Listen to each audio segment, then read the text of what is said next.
तीन दामाद की सास पार्ट 2। अब तक आपने सुना कि कावेरी जी अपनी तीनों बेटियों ईशा, मोहिनी और सुहाना की शादी तीन घर जमाई लड़कों के साथ करवा देती है। उन्हें लगता है कि ये लड़के शायद घर का कामकाज संभाल लेंगे, लेकिन उनके तीनों घर जमाई बहुत आलसी थे। वो नौकरी भी नहीं करते थे और बाहर का काम भी नहीं। कावेरी जी ने अपनी बेटियों से कहा कि वो प्रेगनेंसी का बहाना बनाकर अपने पतियों को सबक सिखाए। अब सुनिए आगे। मम्मी, आपने जैसा कहा था हमने वैसा ही किया, लेकिन देखिए ना, विवेक का हाल तो वैसा का वैसा ही है। घर में ना सुबह का नाश्ता बनता है और ना खाना। नौकरी पर जाने की बात करूं तो खाने को दौड़ते हैं मुझे। हाँ मम्मी, मैंने भी सुमित को कितनी बार कहा कि अगर नौकरी नहीं करनी तो कोई छोटी सी दुकान ही खोल लो, घर का खर्चा कैसे चलेगा। देखो दोपहर के 12 बजने आए और जनाब अभी तक सो रहे हैं। हाँ मम्मी, ईशा और सुहाना ठीक कहती हैं। अविनाश का भी यही हाल है। जब मैंने अपनी प्रेगनेंसी के बारे में कहा तो मुझसे कहने लगा, अरे दूसरी लड़कियां तो 9-9 महीने तक नौकरी करती है, बस डिलीवरी के टाइम छुट्टी लेती है। मोहिनी, तुम भी नौकरी करो। अब मुझे कहाँ नौकरी मिलेगी। मम्मी बताओ अब मैं क्या करूँ। हे भगवान, क्या सोचकर घर जमाई दामाद लाई थी मैं कि मेरी बेटियां मेरे पास रहेंगी और खुश रहेंगी, लेकिन इन आलसी दामादों ने तो हमारी जिंदगी को भी प्रॉब्लम में डाल दिया है। मैं तो कहती हूँ मम्मी, हम लोग वापस अपनी जॉब पर जाना शुरू कर देते हैं। बता देते हैं इन लोगों को कि हमने प्रेगनेंसी का बहाना किया है। नहीं नहीं बेटा, ऐसी गलती भी मत करना। अगर तुमने ऐसा किया तो इन तीनों की आदत और ख़राब हो जाएगी। अरे आज नहीं तो कल कभी तो तुम प्रेग्नेंट होगी, तब वापस यही प्रॉब्लम आएगी। तब क्या करोगी तुम तीनों। हाँ मम्मी, आपकी बात तो बिल्कुल सही है। इन लोगों को तो सुधारना ही पड़ेगा। लेकिन कैसे? अपने बच्चों के आने की खबर सुनकर भी इन लोगों पर कोई असर नहीं हो रहा। पैसे कमाने के लिए घर से बाहर निकलना ही नहीं चाहते ये तीनों। अब मेरे दिमाग में एक प्लान आया है। तुम तीनों चिंता मत करो, उन तीनों को बुलाओ, फिर मैं बात करती हूँ। थोड़ी देर बाद कावेरी जी अपने तीनों दामादों को सामने बुलाकर अपनी बात कहना शुरू करती हैं। अविनाश, सुमित और विवेक, देखो बेटा, मैं ना तुम तीनों से बड़ा प्यार करती हूँ, इसीलिए तो तुम्हें घर जमाई बना कर रखा है मैंने। अरे मम्मी जी, सीधे सीधे कहिए ना, क्या बात है। प्यार तो हम भी आपको बहुत करते हैं। अरे मम्मी जी, आपकी इज्जत भी बहुत करते हैं। अरे भाई, आपके जैसी सास और कमाने वाली बीवी सबको मिलती है क्या? हाँ मम्मी, विवेक और सुमित ठीक कह रहे हैं। आपकी बेटी से शादी करके मेरी तो ज़िंदगी ही अच्छी हो गई है। जानती हूँ मैं, और ये भी जानती हूँ कि तुम तीनों अपने अपनी बीवियों से बहुत प्यार करते हो।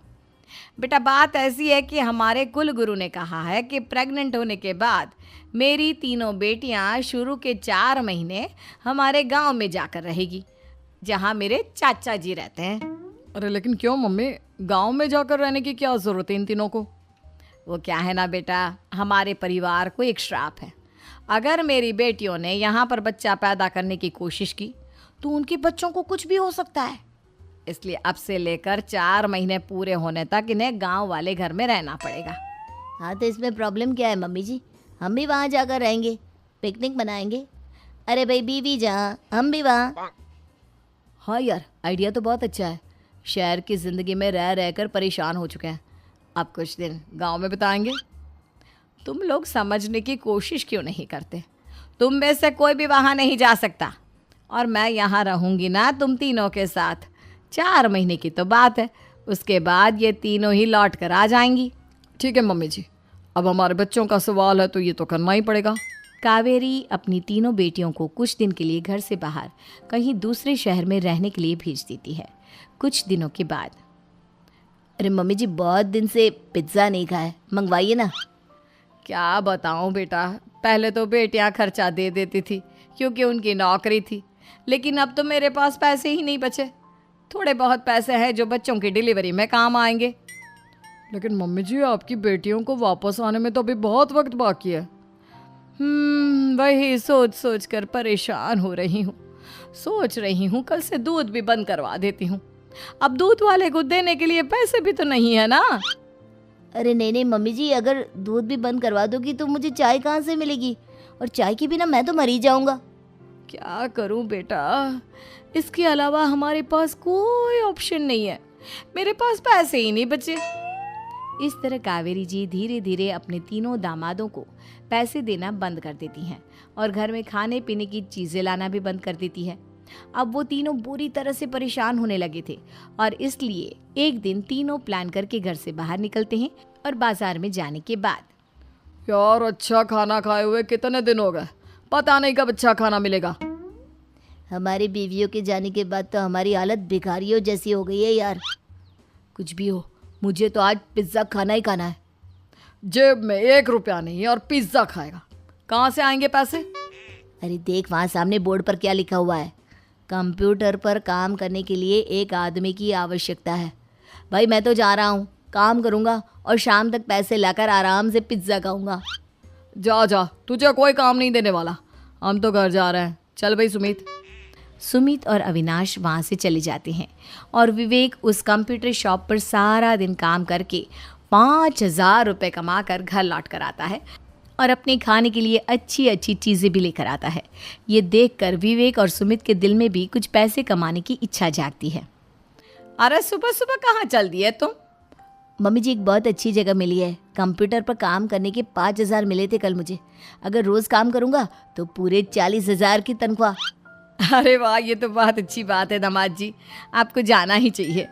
सुमित और अविनाश विवेक को इस तरह तरक्की करते देखकर परेशान हो जाते हैं और वो दोनों भी काम की तलाश में निकल पड़ते हैं। धीरे धीरे उन दोनों को भी काम मिल जाता है। अब कावेरी के तीनों दामाद छोटी मोटी नौकरी करके अच्छा पैसा कमाने लगे थे। एक दिन कावेरी उन्हें अपने पास बुलाती हैं। अरे वाह, विवेक 40,000 कमा लेता है, अविनाश 60,000 और सुमित तुम भी 40,000 के आसपास कमा ही लेते हो। कुल मिलाकर तुम अच्छे खासे पैसे कमा रहे हो बेटा। हाँ मम्मी जी, बहुत मज़ा आता है जब महीने के एंड में मोटी रकम हाथ में आती है। पूछिए मत मम्मी जी, घर में रहकर रोटी बना बना कर और तो जैसा महसूस होने लगा था मुझे तो। हाँ बेटा, तुम तीनों की बात तो बिल्कुल ठीक है और जानते हो अब तुम तीनों की पत्नियां भी वापस लौट कर आने वाली है। लेकिन मम्मी जी अभी तो उन्हें गए सिर्फ 2 महीने हुए हैं, आपने तो कहा था वो 4 महीने के बाद लौट कर आएंगी। ऐसा कुछ नहीं है बेटा, मैं सिर्फ तुम तीनों को सबक सिखाना चाहती थी कि आदमी घर में बैठकर बीवी की कमाई खाता हुआ अच्छा नहीं लगता। इस दुनिया में हर इंसान को मेहनत करनी चाहिए, काम करना चाहिए, चाहे वो औरत हो या आदमी, ताकि अपने परिवार को संभाल सके। कावेरी की बात सुनकर उन तीनों को अपनी गलती का एहसास होता है और कावेरी उन्हें सच बता देती है कि ईशा, सुहाना और मोहिनी शहर में ही कहीं दूसरी जगह रह रहे थे। शाम के वक्त उन तीनों की पत्नियां लौट कर आ जाती है और कावेरी जी का परिवार एक खुशहाल परिवार की तरह रहने लगता है।